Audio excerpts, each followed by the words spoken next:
If you could just tell us what happened at Oklahoma City, please.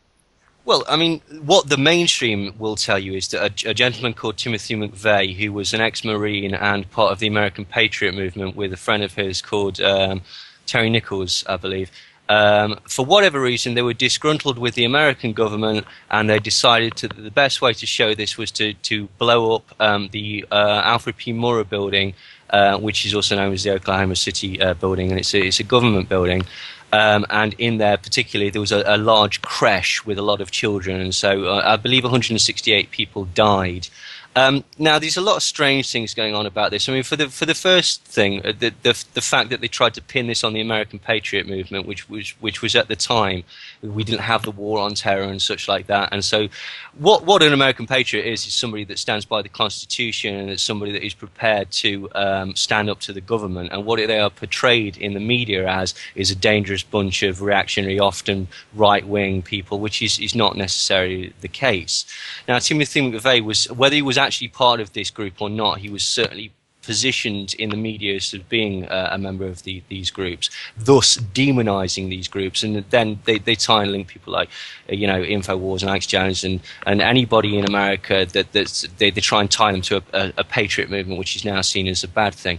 What's strange about Timothy McVeigh is that basically he was in the Marines. Now, he was also, this is where it gets strange, he was also taken away to go in to do some sort of special forces training, and this has been confirmed by his family. He had missing time and stuff like that. If you actually go to his military records, though, these military records say that he was honorably discharged for being mentally unstable, which doesn't quite add up. There's something very, very strange about that. The story is that essentially he loaded up his truck, a Ryder truck, parked it outside the Oklahoma City building, and then remotely exploded it. Now, there's several things that are wrong with this. I mean, for a start, they've never really shown the CCTV footage of him arriving in the truck. Some images that have come out from that appear to show him with a man of Middle Eastern descent. Now, several people have suggested this might be a sort of foreign military operative, or maybe even an intelligence agent and stuff like that. The point is that this points to more than Timothy McVeigh and a couple of disgruntled people. Now, I've actually prepared a prop, Morris. Let me just sort of show you this. I don't know if people can see this on the screen. Okay, right. Okay, this is where the Ryder truck was. This is the Alfred P. Murrah building. Now, excuse me because it's very crudely drawn, but you can see the blast crater. Now, what's strange is this anomalous part here. Now, this is actually where one of the main support beams for the building was. Now, unbeknownst to a lot of people, there was also a bomb found here and a bomb found here, unexploded after the event, and this was reported on several media channels. Now, also, in order to cause this amount of damage, the amount of material that would have been needed to be loaded into the Ryder truck would have destroyed the suspension on the car. It would be impossible for that truck to cause this damage. Also, because of the non-symmetrical nature of this, because we've got this anomalous piece here, it can't come from one single point. So that points to the fact that there were other bombs there. Furthermore to that, two other unexploded devices were found in the building. Now, this bit here, this wavy lines, what I've represented here, that's where dead bodies, computers, and chairs ended up. Now, riddle me this one. If the explosion is here, and it's directional this way, causing this damage, how can debris end up here? It's impossible. So, bearing in mind that we've got this anomalous structure here, and we have two unexploded bombs in the building, I suspect, I don't know this, but I suspect that there was a bomb here in a main support beam, a bomb here that went off, a bomb here in a support beam that went off, and then here and here, I believe, is where the unexploded material was found, and that, in my mind, would explain it. There's also very, very strange things. Certain members, certain companies and people that worked in this building were given memos not to come to work that day, particularly CEOs, very similar to 9/11 and actually 7/7. I think Benjamin Netanyahu got some pre-warning. Basically, Some people were told that there was a drill. Some people were told not to come to work. Miraculously, by complete good fortune, because you have to remember they had no prior knowledge of this, the ATF and the FBI and I believe the CIA as well were all on hand before the bombs went off in full bomb gear at the site, which is again something we've seen again. We saw that at 7/7. Whether this was disguised as a drill, whether this was not explained, I mean, it's never really been explained in the media, but whether they would explain it off as this was a drill, and it just happened to coincide.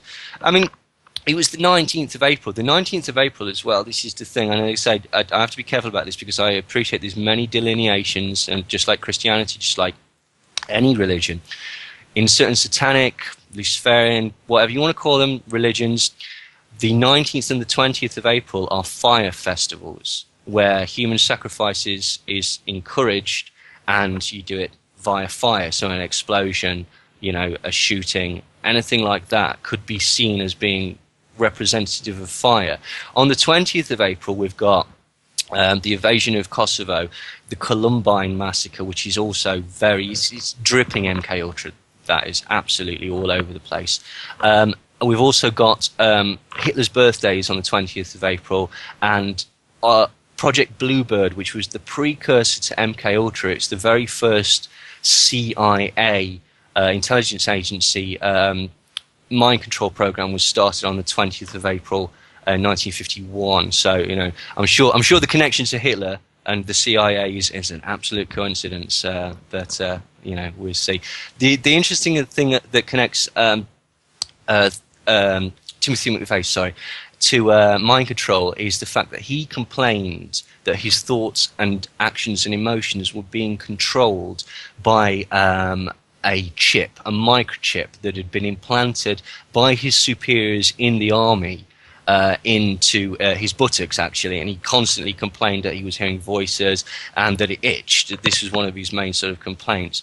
I mean, we'll never find out this because, as I say, when he was arrested, Timothy McVeigh, I believe he made a full confession, although I don't know if this is on tape anywhere, and then he requested for his body to be cremated, which it was. He was executed very, very quickly, and then his body was cremated, so we will never be able to examine his body there and see. But in my mind, I think that the Oklahoma bombing certainly has the hallmarks of being a false flag event. I don't believe that Timothy McVeigh was actually the responsible party for it, or I don't believe that he was responsible for all the destruction caused. And I think that it's highly likely that in the military he was taken away and was mind controlled. Have you ever seen a photograph of the Oklahoma bombing building after the bombing and part of the World Trade Center after the bombing? And it's people that suspect energy weapons were used. It's just that the contours afterwards are very similar. Oh, right, I see what you're saying. Yeah, I mean, I don't know. I've heard lots of different things. I've heard a directional blast from the truck, and I've heard many things. I don't know. It's difficult to say because this is an unknown quantity. It's the same thing with 9/11. Something strange has gone there, but I don't know. I tend to believe that in both instances there were bombs inside the building, possibly as well. But certainly, I think there's evidence of explosions. Certainly, Oklahoma, and certainly, I believe in the basement of the World Trade Center as well. Well, I've seen a photograph of a Ryder truck inside a U.S. military base prior to... Right. Ryder is contracted with the American military. It's one of these companies that basically, there's some really strange companies that Federal Express and DHL and stuff like that. They have huge contracts with the military for moving stuff between base and base. It's all logistical stuff that you wouldn't think. And Ryder is another company like that. I'm not sure, but I'm not sure if this is true, but I don't know whether a Ryder truck was used in the previous... I think his name was Salami Salam. Essentially, the FBI set up this guy this was the first World Trade Center bombing, and they actually gave him a real bomb, and he kept saying to his handlers, I don't want to do this, this is a real bomb. And they said, no, it's just a training exercise. And he parked the van containing the explosive device in the basement of the World Trade Center. I think it was in about 1993, although I could be wrong. But because he parked it, he refused to park it where they told him. He parked it away from the actual... column, the main column, it didn't collapse. And in my mind, I think that's what was supposed to happen in Oklahoma. If this is a column, this is a column, this is a column, and this is a column. If this one's gone and this one's gone as well, then the entire building collapses. And then perhaps we get, I wonder if this was a practice run, like a dry run for 9/11. I just mentioned, just to not leave loose ends, the World Trade Center. The extreme anomaly about it is the lack of debris. Oh yeah, yeah. I mean, it's just inexplicable. And Well, I mean, regarding some people- Oklahoma, is that similar story, or was there sufficient debris to show conventional explosives? Well, I believe that there was enough debris, but I don't know. Somebody may have seen something that I haven't. As far as I'm aware, a lot of the debris ended up on this side of the road, so it blasted out. So I think conventional weapons were used, but I wonder if, to muddy the waters, it's the perfect thing to use an exotic technology that nobody can explain. Because, I mean, I've had this conversation with certain people that talk about, say, Judy Wood's work and stuff like that, and a lot of people dismiss it out of hand, and then people who are into it say, well, obviously, this guy, if he's dismissing this, then he's a shill. A large proportion of the population find it very difficult to get their head around the concept of a false flag. It's getting more and more people are getting there, okay? But a large proportion of the people will not buy the fact that a government will attack their own people. So if they're finding it difficult to get that around their head, the concept of exotic energy weapons, a lot of people will dismiss that completely out of hand. It doesn't mean necessarily that there's not evidence for it. It just means that this is a very, very strange arena. And if it was the case that these were used, you could see how that would be a perfect smokescreen. I put your neck on the line here.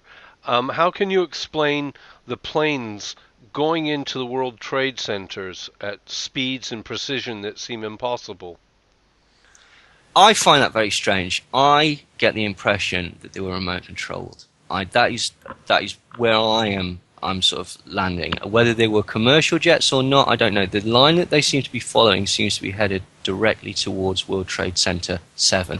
But again, there's some very, very strange stuff. Richard D. Hall did a very good video taking the videos of the planes against the Army data of the radar, and found that the actual flight paths are completely different. So there's some very strange things happening. I don't know the answers, but I know increasing amount of people are prepared to say there were no planes. I mean, just as a point of interest, the other two planes supposedly on 9/11 are totally suspect, hitting the Pentagon and being knocked out of the sky.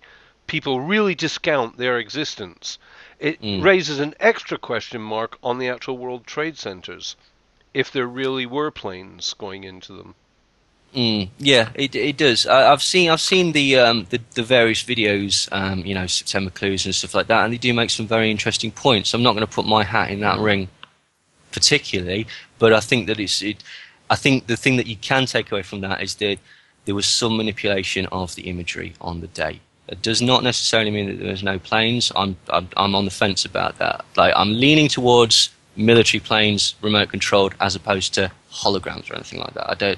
I think again, these are things. These are plausible things, but they are tossed around in order to discredit other people. Because, as I said before, it doesn't mean that it's not the case. But a lot of people find all of this very, very difficult to contend with. And so, you put something exotic, even something like Bohemian Grove, and people go, right, that's enough for me.